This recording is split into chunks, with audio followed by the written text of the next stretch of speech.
Today we're going to do some popular tourist activities here in Bangkok.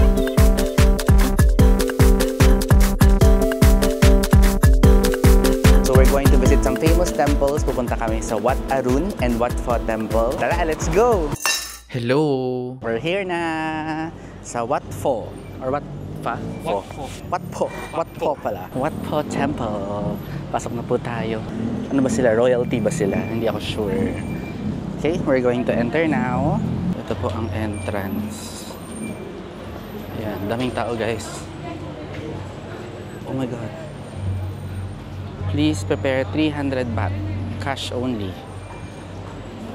Meron kang cash? Tickets. 300 baht per person ang ticket price here. So, cash only. Buti na lang, merong cash tayong dala-dala. 2 tickets. 600. Thank you. May QR code. Scan natin dito. Okay. Now we enter. Ayan. May pila ba? So itong Wat Pho Temple guys, this is a Buddhist temple complex here sa Thailand. No? And apparently this is one of the 6 temples here in Bangkok na classified as the highest grade of the first class temples. Dito makikita yung reclining Buddha. So makikita natin dito later. Pag pumasok tayo, nandyan yung sobrang laki niyang reclining Buddha. As in dito pa nga lang sa window. Ayan. Masisilip ninyo. Ayan. Legs niya yata yan eh. Ganyan kalaki yung legs niya. Ayun. Tapos this was built by King Rama, if I'm not mistaken. Tapos, andito rin yata sa loob ng temple, may shrine dito where his ashes are located. Talagang, ano kami ni Armand right now, nag-pants. Ayun.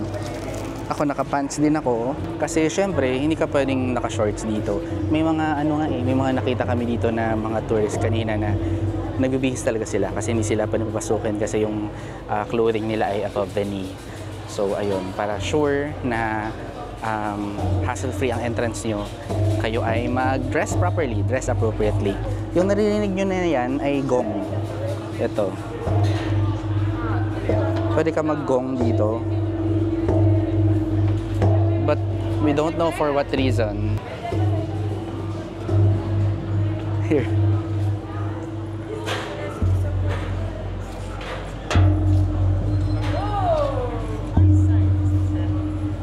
Hit it gently daw. Si Arman din daw magta-try. Ayan, hit the gong. Hit gently daw.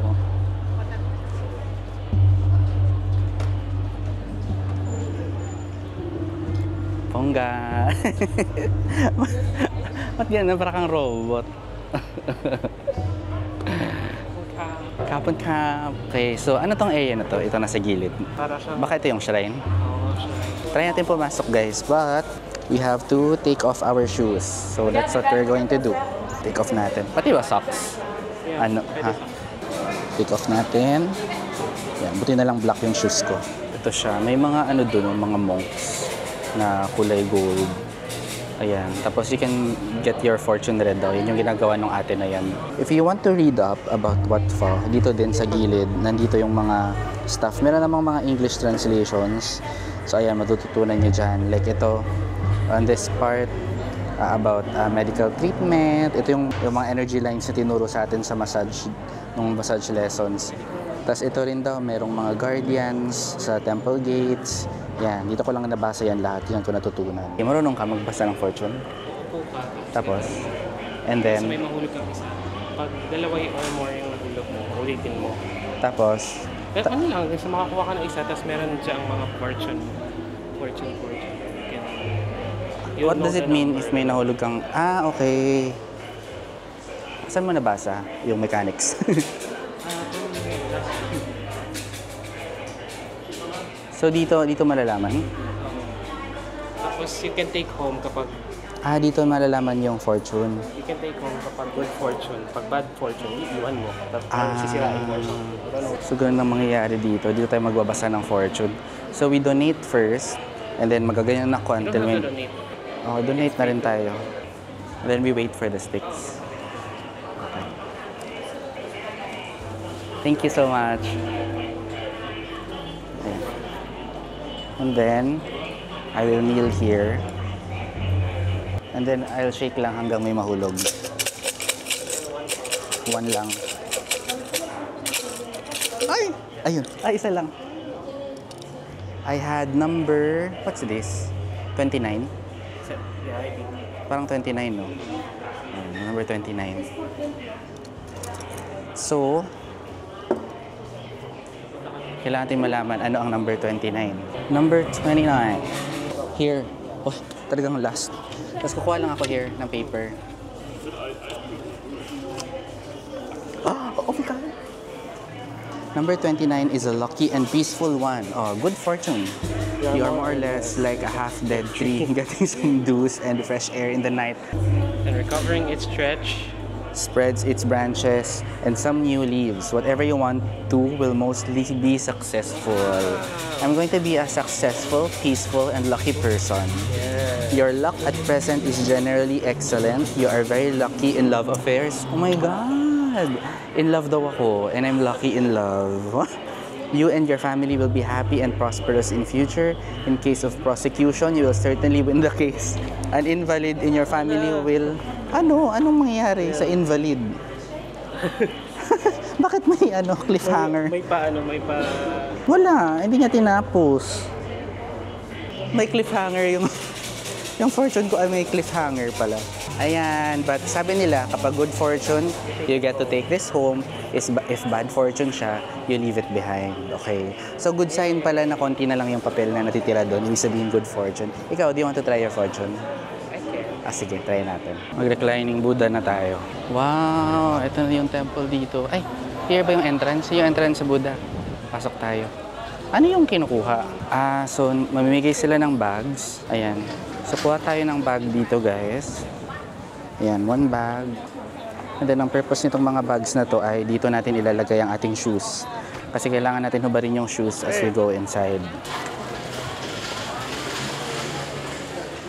Ayan, hubad-hubad. Tanggal tayo ng shoes because kailangan wala tayong suot ng sapatos as we go inside. Don't worry kasi dala-dala naman siya. Ayan, ito yung shoes natin. Now, we go inside. This is the entrance. Maraming nga lang tao ngayon, friends. It's crowded. Ay, sabi sa sign, beware of pickpockets daw. So, let's beware. Ingat-ingat. Oh my God, ang laki. Ang laki niya, silipin nyo. Ang laki ng reclining Buddha. So big. So, ito siya kalaki, guys. Ayan.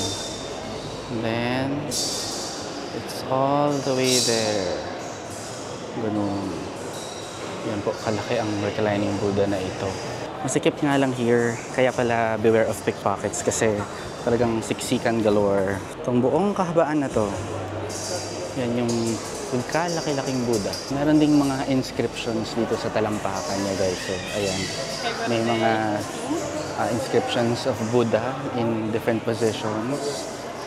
Hindi ko alam ano yan about, but ayan, very intricate. Parang yung yung Buddha sa Fukuoka, yung paa niya, meron ding mga patterns. Ayan naman po ang kanyang likod na pagkalaki-laki. Exchange hour. Bill, like, kanya, 20 for coins. Oo. Papabariyahan natin. So parang yun yung parang tradition, maglalagay ka ng coins here. In the end, so, pinabariyahan namin yung yung pera namin. Tapos bibigyan kami ng ganitong coins. Ilalagay doon yan dito sa mga pots na to. Itong kabaan ng pots na to.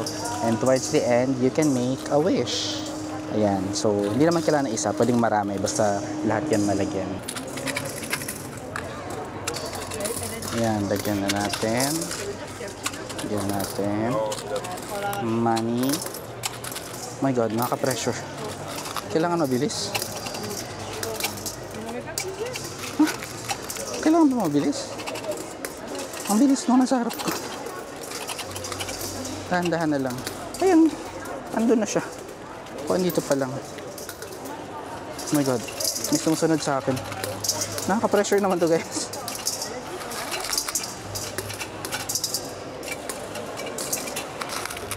Okay po. Lalagyan ko lahat. Promise. Ay. Malapit na yung nasa likod ko.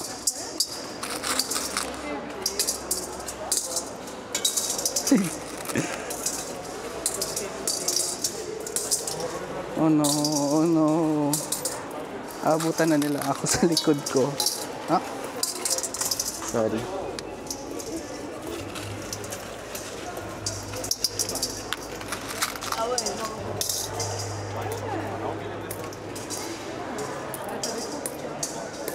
Dito naman sa labas ng temples, guys, ito yung makikita ninyo. Ayan, in person, nakakamangha to sila. Parang ang lalaki kasi, mga bubong ng mga temples nila. Ayan, dito may mga magandang landscaping and more areas for prayer. Ayun, tapos dun, Tulistina. Itong building na to, dito yung reclining Buddha kanina na pinasukan natin. Alam ko meron ding area dito where you can learn about Nuwad Thai massage. And you can actually get a massage doon kasi yun yung kwento sa amin nung mag-massage lessons kami. Pero for now, may pupuntahan pa kami isa pang temple, so okay na muna yun for dito sa Wat Po. Next na pupuntahan naman natin ay ang Wat Arun, which is just a few minutes na walk and a ferry ride din coming from Wat Po lang. So doon naman tayo pupunta next. So lalakarin lang namin this time, hindi na kami mag-grab kasi medyo magkalapit nga sila. So ang mangyayari, it's going to be a 7-minute walk until the ferry station. Tapos doon naman, sasakay naman tayo ng ferry, tatawid tayo ng river, papunta doon sa Wat Arun. So ito po ang dinaanan natin nung naglakad tayo from Wat Po, papunta sa ferry going to Wat Arun. Ayan. Ayan, ito siya. Ayan! Una-una na si Armand. Ferry crossing to Wat Arun. Tayo po ay magbabangka. Okay. Hindi naman pala ganun kalayo yung lakad, guys. Siyempre mainit, yun yung nakapagod yung init. Pero the distance itself, hindi naman ganun ka ano. Ito si... Ha? Ay, nasaktan ka? Diyan na, may kumaga. Ito si Wat Arun. Yan si Wat Arun. Ah, yung nasa tawid, yung matangkad na yan. Wow! Ayan pala siya. Si Wat Arun. It's pretty at night. Makikita natin. Oh! Mamaya. Tapos ayan na, nakita nyo may mga bangka na nagka-transport ng mga people. So tayo ay bibili ng ticket para makatawid tayo. Pamasahe daw ay 5 Thai baht per person. Ayun, so buti na lang meron kaming coins. 2, okay. Wala nang ticket-ticket. Pasok na lang agad. Basta magbayad ka and then pasok ka and then sakay na kayo sa bangka. Yay! Ay, ang tubig ay madumi. Ingat-ingat na lang tayo. Ha? Hindi naman. Ano lang, kabado. Tago ko nga yung cellphone ko, baka mahulog. Nakatayo na po tayo. Eto na. Naka-timing ba kami ng upuan? Pero ang init, guys. Ito yung view. Ayan, dyan tayo pupunta. Dyan sa may matangkad na yan. Yan yung Wat Arun. Yun, dyan tayo sa bangka. Exciting. First time mo rin sumakay dito sa ferry na to? May itong ferry na to? This Wat Arun? No. Saan kayo pumunta dati? Doon. Akala ko first time mo mag-Wat Arun. First time ko mag-Wat Arun kasi nung tinry natin, masarado. So pinuntahan nyo pero hindi kayo nakapasok. Ito po guys, sakay na tayo sa ferry. Ay! Makahawak na po ako bilang Freddy Aguilar. Ayan na. Sakay na tayo sa... Ay, saglit lang naman to. Pero nakakatuwa pa rin. Para tayong Nagnami Island. Sabi ko, para tayong Nagnami Island. As in, literal na tawid lang. Wala pang 5 minutes, friends. Yan na yung dock. Woohoo! Yay! Saya pa rin.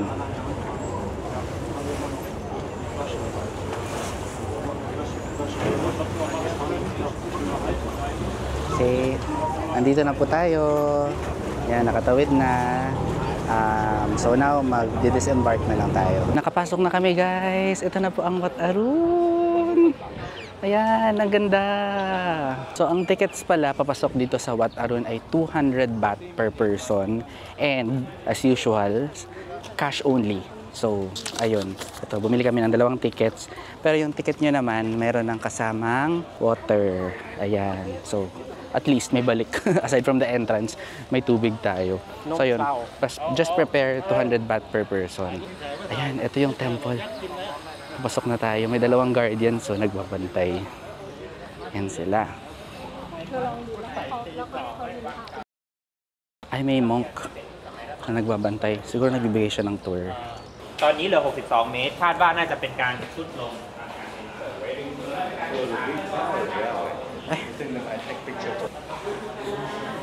Walking tour pala ito. May mga ibang naka-costume dito. May services dito na, ayan, tulad dito ni Kuya, oh, photographer siya. Tapos ang alam ko sa entrance may mga nag-aabang din, nag-offer sila ng services where they will make you up, they will dress you up also. Ayan. Pero hindi na tayo nag-avail nun, syempre. Ano dito papasok? At siksikan. Finally, malamig na area. Kanina pa kami babad sa araw. Pulas na us. Ito po, oh, tingnan nyo. May magandang temple sa likod ko. Yan! Ang ganda ng kulay niya. Gold and white. Sarap na hangin dito sa loob, guys. Tapos ayun, dito sa paligid natin, marami ng mga intricate na mga statues and patterns and designs on the walls. So isa-isahin natin, ah. Lakad tayo ng konti. Ayan, oh. Yun yung mga ano, mga philosopher siguro yan. Okay. Wow! Ganda naman dito. Yan. Do we leave our shoes? Okay, hubad ulit ng sapatos. Kaso, okay lang ba yun? Wala, nagwa-vibrate siya. Okay. Nakapaan na ako, guys, ha. Ayan. Oh my God. Ganda. Wala talagang hinawakan, no? Pasok tayo.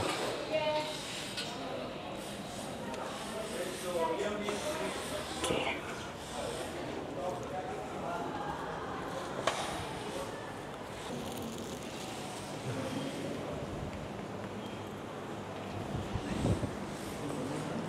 Stay here. Okay. Quiet muna tayo, friends, ha? Kasi sa solemn space. Ayan. May parang Buddha sa harap namin. Kita nyo naman. And I think pinagdadasalan siya ng mga monks. Kasi mayroong area dito. Yung kulay red dyan. Yan, yung kulay red dyan na nakita nyo. That area is for monks only. Ayun. So kami, dito lang kami ni Armand sa sahig. Yan, dito lang. Ayan, wala kaming shoes. Ayan. Let's just take in the grandness of the place. Grabe yung temple nila, friends. Oh, as in, walang sulok, walang pattern or design. Ayan, high ceiling to. Tapos, hanggang dun sa pinakataas, dito sa pinakasiling nila, may mga designs and patterns pa rin. Kita nyo naman. Ganyan kataas yan. May monk doon na nag-aano siya. Nagtutour siya ng mga students. Pero yan, all over the walls and the ceiling nitong temple nila ay may mga designs and decorations. Feeling ko historically and religiously relevant din. Wow! Maganda ng mga structures dito. Ito naman ang puti-puti. Saan-saan na kami pumapasok kasi hindi namin alam kung ano yung pasikot-sikot nitong lugar na to. Ayan, exit na pala ito, guys. Kasi lilipat na tayo ng ibang temple. Ito na yung sinasabi ni Armand na the big one. This is the big one that he wants to visit and I can tell why. It looks so grand. Ayan, pasok tayo, guys. Wow!